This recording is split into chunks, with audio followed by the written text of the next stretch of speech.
தொழுகையில் கவனம் இல்லை. தொழுகையை முழுமையா கவனத்தோடு தொழ முடியல.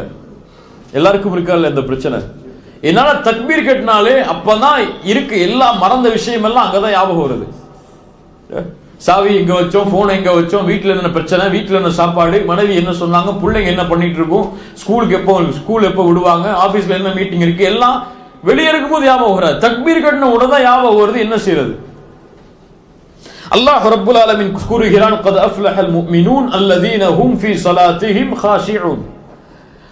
முஃமின்கள் வெற்றி அடைவார்கள், அவர்கள் தொழுகையில் குஷூஓடு தொழுவார்கள். குஷூ ரூஹுஸ் ஸலாத், தொழுகையுடைய ரூஹ் அது. அது இல்லை என்றால் தொழுகை தூக்கி வீசப்படும். தொழுகை தூக்கி வீசப்படும். நம்ம இன்னைக்கு நான் 5 வக்து தொழுறேன், 10 வக்து தொழுறேன், ஒரு 2 நாள்ல 10 வக்து தொழுறேன், ஒரு வாரத்துல எந்த தொழுகையும் விடல, என் வாழ்க்கையில தொழுகையை விட்டதெல்லாம் கரெக்டா ஃபர்ஸ்ட் ரக்காத்துல போய் தொழுதுறேன் அப்படின்னு நினைக்கிறோம். நாளைக்கு மறுமையில யா அல்லாஹ் நரகவாதியை நிப்பாட்டி இருக்கிய மஅதல் அல்லாஹ் பாதுகாக்கணும், நான் தொழுதனே. அல்லாஹ் என்ன கேட்பா? தொழுகையில குஷூ இருந்துச்சா? குஷூ உள்ளத்தில் அல்லாஹ்வை பயப்படக்கூடிய தன்மை. அது தக்பீர் கட்டும் பொழுது அப்படியே முகமெல்லாம் சிவந்து அப்படி பணிவு ரேச்சத்தோட பல பேரை பார்த்தீங்கன்னா தக்பீரை 10 முறை கட்டுவாங்க. வஸ்வசா அல்லாஹ் அக்பர் அல்லாஹ் அக்பர் மறுபடியும் அல்லாஹ் அக்பர் கட்டுவாங்க. ஏன்னா அவங்களுக்கு சூரத்துல் ஃபாத்திஹா வரலையா, முழுமையான கான்சென்ட்ரேஷன் வரலையா, அதுக்காக தக்பீரை மீண்டும் மீண்டும் கட்டுவாங்க. இப்படி தொழுதல் குஷூஆ? அல்ல அப்படியே தலையை தாழ்த்தி நெஞ்செல்லாம் அப்படி குனிஞ்சு பணிவா இறையச்சத்தோட அல்லாஹ்வுக்கு முன்னாடி நிக்கிறது குஷூஆ? அல்லாஹ் இந்த குஷூலாம் பார்க்க மாட்டான்.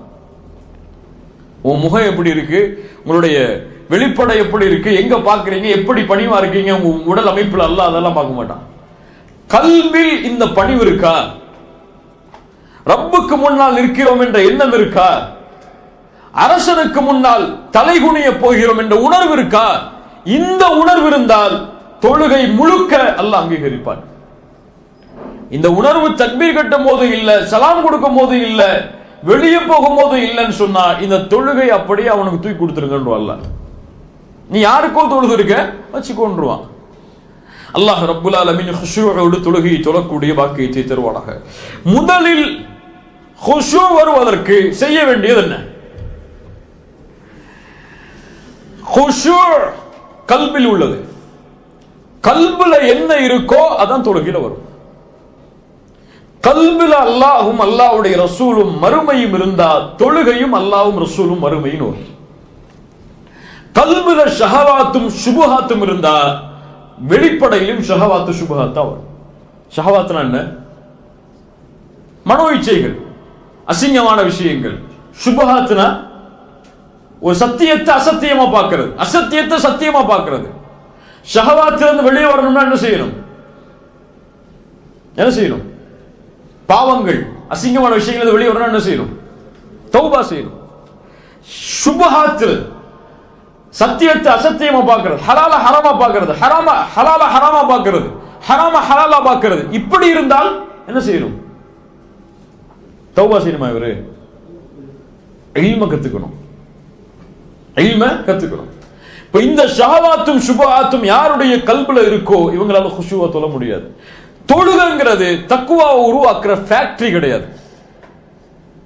தக்வா உருவாக்குற ஒரு மிஷின் கிடையாது. தொழுகை தக்வாவை சமர்ப்பிக்கிற இடம். தொழுகையுடைய வெளியில எப்படி உங்களுடைய நிலைமை அல்லாஹ்வோடு இருக்கோ அதே நிலைமை தான் தொழுகைக்கு உள்ளேயும் இருக்கும். வெளியே ஹராம செஞ்சுட்டு, வெளியே ஜினாவை செஞ்சுட்டு, வெளியே ரிபாவை வாங்கிட்டு, வெளியே அல்லாஹ்வை மறந்துட்டு, வெளியே அல்லாஹ்வுடைய கட்டளைகளை மீறிட்டு தொழுகையில தக்பீர் கட்டின ஒண்ணு அல்லாஹ்வுடைய ஞாபகம்னா வராது. இப்போ இதான் நமக்கு முதல் டெஸ்ட். அல்லாஹு அக்பர்னு தக்பீர் கட்டின ஒண்ணு கல்புல இருந்து என்ன வெளியே வருதோ அதுதான் கல்புல இருக்கு. துன்யா வெளியே வந்துச்சு, ஆபீஸ் வெளியே வந்துச்சு, ஒய்ஃப் வெளியே வந்தாங்க, மனைவி வெளியே வந்தாங்க, பிள்ளைங்க வெளியே வந்தாங்கன்னா கல்புல இருக்கிறது இந்த சாக்கடைகள் தான். இவங்க சாக்கடைகள் இல்ல, அல்லாஹ்வை மறந்து கல்புல இருக்கக்கூடிய இந்த அசுத்தங்கள். இப்போ இதை வெளியே தூக்கி போடாத வரைக்கும் குஷூ வராது.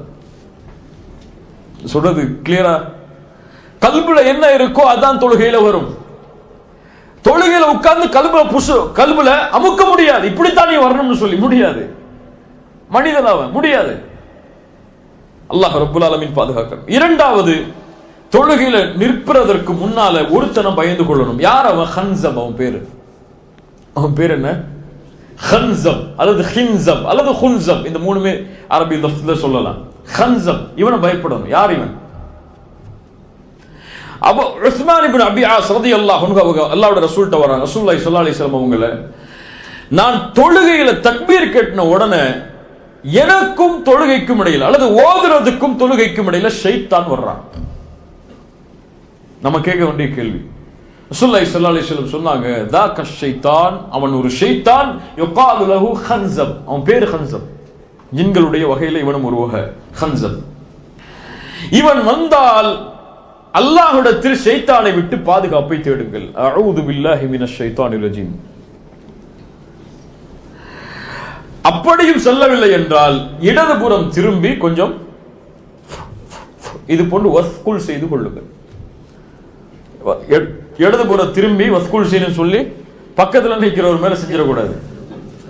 கொஞ்சம் தலையை கொஞ்சம் சைடா திருப்பி இடதுபுறம் திருப்பி வஸ்குல் என்று செய்தல் ஷைத்தானிடமிருந்து பாதுகாப்பை தரும். முதல் அஊது பில்லாஹி மினஷ் ஷைத்தானிர் ரஜீம். இரண்டாவது,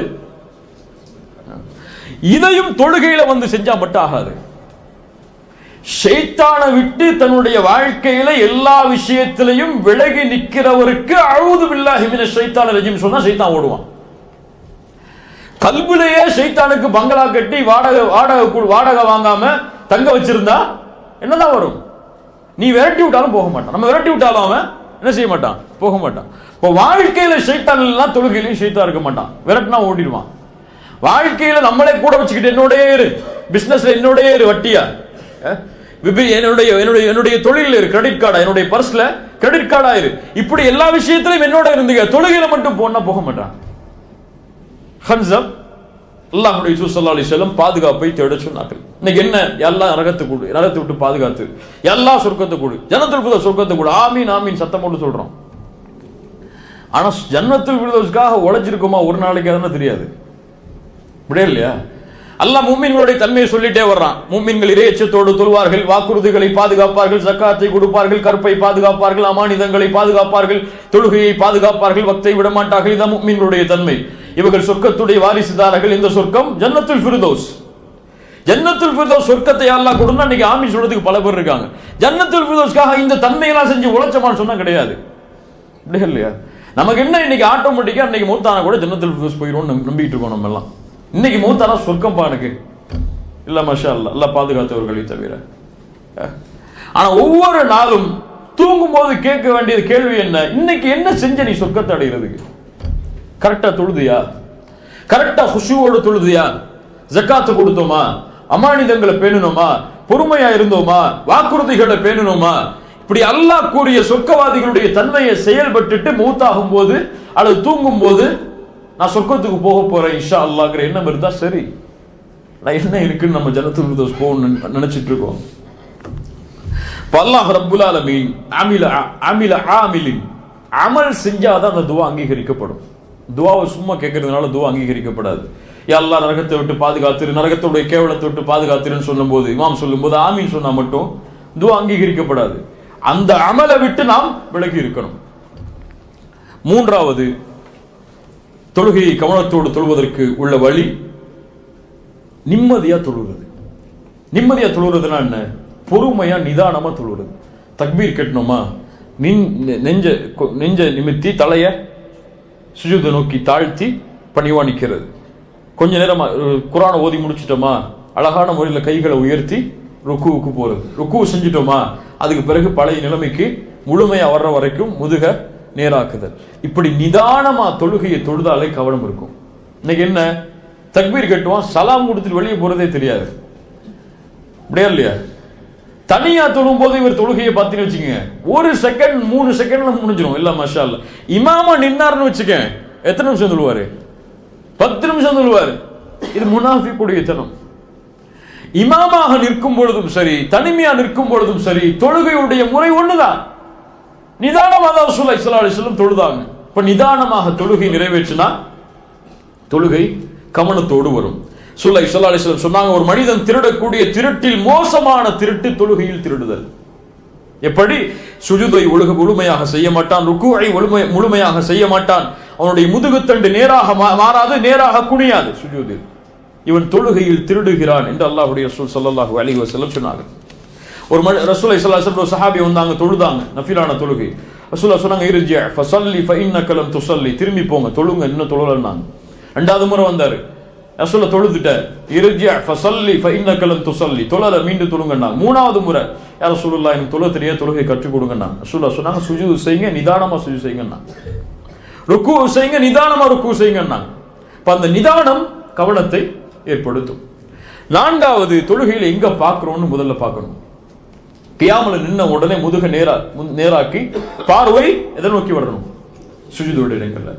சுஜூதுடைய இடங்கள்ல விழும் பொழுது கவனத்தை நீக்கக்கூடிய உருவப்படங்களோ அல்லது விஷயங்களோ இருந்தா அதை நீக்கிடணும். இன்னைக்கு பல மேட்டை பார்த்தா பட்டுப்புடவ மாதிரி இருக்கு, பல தொழுகை விரிப்புகளை பார்த்தா பட்டுப்புடவ மாதிரி இருக்கு, அல்லது காபாவுடைய துணி மாதிரி விரிச்சு போட்டு ரொம்ப பளபளன்னு மேட்டை வச்சு தொழுது அவருக்கு சிறந்ததா இருக்கு.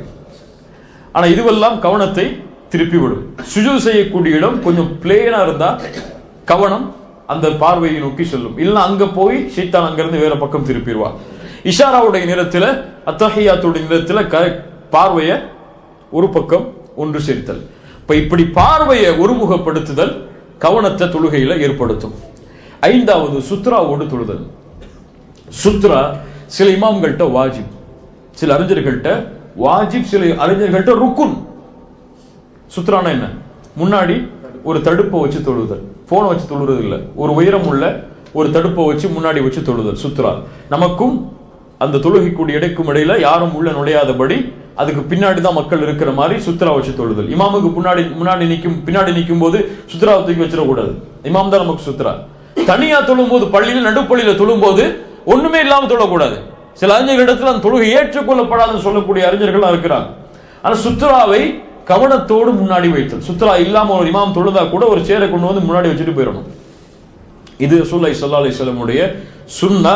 இதை செய்தால் தொழுகை கவனமா இருக்கும். நமக்கும் அந்த இடத்துக்கும் இடையில ஒரு தடுப்பு இருந்துச்சுன்னு சொன்னா அதை தாண்டி நம்முடைய பார்வை போகாது. இல்ல யாரை கிராஸ் பண்ணுவா, யாரு போவான்னு அந்த பார்வையிலே நம்முடைய பார்வை திரும்பிட்டு இருக்கும். ஆறாவது, ஹுஷூங்கிறது, முடிச்சிடலாம் 5 நிமிஷத்துல. ஹுஷூங்கிறது தொழுகைக்குள்ள ஆரம்பிக்கிறது இல்ல, வீட்டுல இருந்து கிளம்பும் போதே ஆரம்பிக்கணும். ரசூலுல்லாஹி ஸல்லல்லாஹு அலைஹி வஸல்லம் அதனால தான் உது செஞ்சு கிளம்புங்கன்னாங்க. தொழுகைக்கு போகும்போது நிதானமா போங்கன்னாங்க. ஓடாதீங்க, சக்கீனாவோட வக்காரோட கண்ணியமான முறையில அமைதியான முறையில தொழுகைக்கு போங்கன்னாங்க. அவசரமா தொழுகைக்கு போகாதீங்க. எது கிடைக்கிறதோ அதை ஏற்றுக்கொள்ளுங்க, எது கிடைக்கலையோ அதை முழுமைப்படுத்துங்கன்னாங்க. ஒரு ரக்காத் விட்டு போனா கூட ஓடி போய் சேராதீங்க. ஓடி போய் சேர்ந்தா ஃபுல் தொழுகையுமே என்ன ஆகும்? பரபரப்புல முடிஞ்சிடும். நிதானமா போய் என்ன ரக்காத்து கிடைக்குமோ அதை ஏற்றுக்கொண்டா போதும். ரசூலுல்லாஹி ஸல்லல்லாஹு அலைஹி வஸல்லம் சொன்னாங்க. ஆனா அது ரசூலுல்லாஹி ஸல்லல்லாஹு அலைஹி வஸல்லம் இப்படி மட்டும் சொல்லல. எப்படி சொன்னாங்க? பள்ளியில உது செஞ்சுட்டு முன்னாடி போய் தஹியா மஸ்ஜித் தொழுதுட்டு சுன்னாவுடைய தொழுகைகளை தொழுதுட்டு உட்கார்ந்து அல்லாஹ்விடத்துல பாவ மன்னிப்பு கேட்டா மக்கள் மலக்கு பக்கத்துல உட்கார்ந்து பாவ மன்னிப்பு தேடுவார். அவர் உட்கார்ந்து இருக்க நேரம் வரை அல்லாஹ் இவரை மன்னிச்சிருந்த அந்த மலக்கு அல்லாஹ்விடத்துல துஆ செய்வார். தொழுகை எதிர்பார்த்திருத்தல் போருக்கு எதிர்பார்த்திருத்தலுக்கு சமம். இந்த ஹதீஸ் ரசூலுல்லாஹ் சொல்லியிருக்காங்க. நம்ம தொழுகையில இக்காமத் சொல்லும் போது ஓடக்கூடாதுங்கிற ஹதீஸை மட்டும் எடுத்து வச்சுட்டு நிதானமா போகணும். அல்லாஹ் ரப்பல் ஆலமீன் பாதுகாக்கணும். ஏழாவது, பள்ளிக்குள்ள போன உடனே ஃபர்த் தொழுகைக்கு முன்னாடி சில பிராக்டிஸான தொழுகையை தொழுறோம். நவாஃபிலான தொழுகை, தஹியா மஸ்ஜித், சுன்னா தொழுகை, இது போன தொழுகைகளை தொழுதா நம்ம தயாராகும் தொழுகைக்காக. அப்ப முழுமையான கவனம் ஃபர்துக்கு வரும். சுன்னத்தான தொழுகை, நஃபிலான தொழுகைகளை முன்னாடி தொழுதா. எட்டாவது, மிக முக்கியமானது, யாருக்கு முன்னாடி நிக்கிறோம்னு நமக்கு தெரியணும். முதல்ல யாருக்கு முன்னாடி நிக்கிறோம்னு சொல்லி. ஷேக் முகமது இன்னைக்கு உங்களை கால் பண்ணி கூப்பிட்டா எப்படி இருக்கும்? ஷேக் முகமது யாரு? இந்த நாட்டுடைய அமீர். அவர் நம்மளை போன் போட்டு வாங்க உங்களை சந்திக்கணும் சொன்னா எப்படி போவீங்க? படபடப்பா மட்டுமா போவீங்க? என்ன பேசணும், என்ன பண்ணணும் எல்லாத்தையும் ப்ரிப்பேர் பண்ணிட்டு அழகான ஆடை உடுத்துட்டு, கண்ணியமான ஆடை உடுத்துட்டு, அன்னைக்கு போய் ஷாப்பிங் பண்ணி ஆடையெல்லாம் உடுத்துட்டு, அத்தர் போட்டுட்டு, இருக்கிற அத்தர்ல வெளியே இருந்த அத்தரை போட்டுட்டு இந்த உலகத்துடைய ஒரு அரசராக இருக்கக்கூடியவருக்கு முன்னாடி போய் நிக்கணும்னு விரும்புவோம். ஆனா அகிலத்தின் அதிபதிக்கு முன்னாடி போகும்போது நைட் என்ன ட்ரெஸ்ல தூங்கணுமோ அதே ட்ரெஸ்ல போய் நிற்போம். அப்பதான் வேர்த்து விறுவிறுத்து விளையாண்டு வருவார். அப்ப போய் நிப்பார் தக்பீர் கேட்டுட்டு. பக்கத்தில் நிக்கிறோம், தொலை கூட முடியாது. பல்லாவிற்கு கொடுக்கக்கூடிய கண்ணியம் நம்முடைய ஆடையிலையும் நம்முடைய செயல்முறைகளையும் தொழுகையில் வெளிப்படும். ஹுது ஸீனத்தக்கும் இந்த குல்லி மஸ்ஜித், ஒவ்வொரு மஸ்ஜிதுடைய கண்ணியத்தையும் எடுத்துக் கொள்ளுங்கள். ஆடைகளை அலங்கரித்தல் அல்லது குர்ஆன் என்ன ஓத போறோம்னு சொல்லி முன்னாடியே ப்ரிப்பேர் பண்றது, என்ன ஓத போறோம் அதுக்குடைய அர்த்தம் என்ன அப்படி முன்னாடியே பார்க்கறது, இது போன்ற வழக்கங்கள் எல்லாம் தொழுகையில் கவனத்தை கொண்டு வரும். 9வது, இது நமக்கு எவ்வளவு சொன்னாலும் நமக்கு வராது, இல்ல மாஷா அல்லாஹ், அல்லாஹ் பாதுகாத்தவர்களை தவிர என்ன தொழுகையில ஓதுறோன்னு நமக்கு தெரியணும். முடிச்சார், 5 நிமிஷம் சொல்லிட்டார் அவரு. பாபா என்ன தொழுகையில ஓதுறோம்னு சொல்லி நமக்கு தெரியணும். என்ன ஓதுறோம்? சுப்ஹான ரப்பியல் அஸீம். எத்தனை பேருக்கு அர்த்தம் தெரியும் சொல்லுங்க? நீங்க சொல்லுங்க, எத்தனை பேருக்கு அர்த்தம் தெரியும்? எத்தனை பேருக்கு தெரியும் சுப்ஹான ரப்பியல் அஸீம்? இப்ப கேட்பேன், கையை தூக்கலன்னா கேட்பேன், சொல்லணும். உண்மையா சொல்லுங்க, எனக்கு தெரியும் முழுமையான அர்த்தம் சொல்ல கையை உயர்த்துங்க. எத்தனை வருஷம் தொழுதுருப்போம்? 30 வருஷம், 35 வருஷம், 40 வருஷம். ஒரு சின்ன வார்த்தைக்கு ஒரு அர்த்தம் கூட நம்ம இன்னும் பார்க்கல. ஆனா தொழுகையை கவனமா தொழுகணும்னு நினைக்கிறோம். தொழுகையில வந்தா கவனம் வர மாட்டேங்குதுன்னு நினைக்கிறோம். இப்ப யார்கிட்ட மிஸ்டேக் இருக்கு? நம்மள்ட்ட தான் தவறு இருக்கு. சுப்ஹான ரப்பியல் அஸீம், சுப்ஹான ரப்பியல் அலா, ரப்பிக்ஃபிர்லி, இந்த லஃப்லுக்கு கூட என்ன அர்த்தம்னு இன்னும் நம்ம பார்க்கல. நான் கொஞ்சம் வேற கவனம் முடிக்கணுங்கிறதுனால கொஞ்சம் சீக்கிரம் முடிச்சிடுறேன், இல்லைன்னா கொஞ்சம் அதிகமாயிரும். சுப்ஹானல்லாஹ், அவ்வளவு அறியாமையிலே முடிய சமூகம் இருப்பதை பார்க்கும்போது மனசெல்லாம் வலிக்குது. சுப்ஹான ரப்பியல் அலாக்கு என்ன அர்த்தம் தெரியலன்னா குர்ஆன்ல ஓதக்கூடிய சூறாக்களுக்கு என்ன அர்த்தம் ஓத முயற்சிப்போமா? கிடையாது. அல்லாஹ் பாதுகாக்கணும் இந்த அறியாமை விட்டு. 10வது கடைசி, தொழுகையை தடுக்கக்கூடிய எல்லாத்தை விட்டு விலகிடணும். பசிக்குதா ரொம்ப, சாப்பிட்டு வந்து தொழுங்க, பரவாயில்ல. ஃபர்த ஜமாத்தை விட்டா கூட பரவாயில்ல, பசியை முடிச்சிட்டு வந்து தொழுங்க. பசியோட தொழுது ஜமாத் தொழுகையும் பாலாக வேணாம். தாகமா இருக்கா, தண்ணி குடிச்சிட்டு வந்து தொழுங்க. அல்லது உங்களுக்கு கழிவறைக்கு போகணும் எண்ணம் இருக்கா, போயிட்டு வந்து தொழுங்க, பிரச்சனை இல்லை. முக்கியமான வேலைகள் இருக்கா, அது ஒரு எமர்ஜென்சியான சிச்சுவேஷன், அதை முடிச்சாதான் தொழுகையில கவனம் செலுத்த முடியும், அதை முடிச்சு வந்து தொழுங்க, பிரச்சனை இல்லை. ஆனா 2க்கு இடைப்பட்டதுல இதையும் வாங்கி போட்டுட்டு அதையும் வாங்கி போட்டுட்டு தொழுது எந்த பணத்தையும் இல்லாம போறதை விட எல்லாத்தையும் முடிச்சுட்டு வந்து நிதானமா தொழுறது நல்லது. இதை எடுத்துடக்கூடாது. இதை நான் வழக்கமா எடுத்துக்கொள்வேன். எம்டிட்ட போன் பேசிட்டு வந்தா தொழுதா நிம்மதி வரும், அல்லது வீட்டுல போய் சாப்பிட்டு ஒய்ஃப் கையால உணவை வாங்கி சாப்பிட்டாதான் நிம்மதி இருக்கும், அதுக்கப்புறம் தான் தொழுவேன்னு சொல்லி இதெல்லாம் காரணமா கட்டக்கூடாது. அவசரமான நிலைமை அல்லது தடுக்க முடியாத சூழ்நிலை வரும்பொழுது அதை செஞ்சுட்டு வந்து ஊர்ல எமர்ஜென்சியா ஒரு கால் வந்துச்சு, கட் ஆயிடுச்சு, என்னன்னு தெரியணும். அது தொழுகையில தக்பீர் கட்டினா நமக்கு கவனம் வருமா? வராது. அதான் ஆபகம் வரும், என்ன எமர்ஜென்சி ஆயிடுச்சுன்னு சொல்லி. இப்ப அதெல்லாம் முழுமையா தெரிஞ்சிட்டு வந்து தொழுகிறது சிறந்தது. இந்த மாதிரி விஷயங்களை கடைபிடித்தால் தொழுகை கவனமோடு அமையும். அல்லாஹ் ரப்புல் ஆலமீன் இது போன்ற தொழுகைகளை முழுமையாக தொழக்கூடிய வாய்ப்பை எமக்கு தரட்டும்.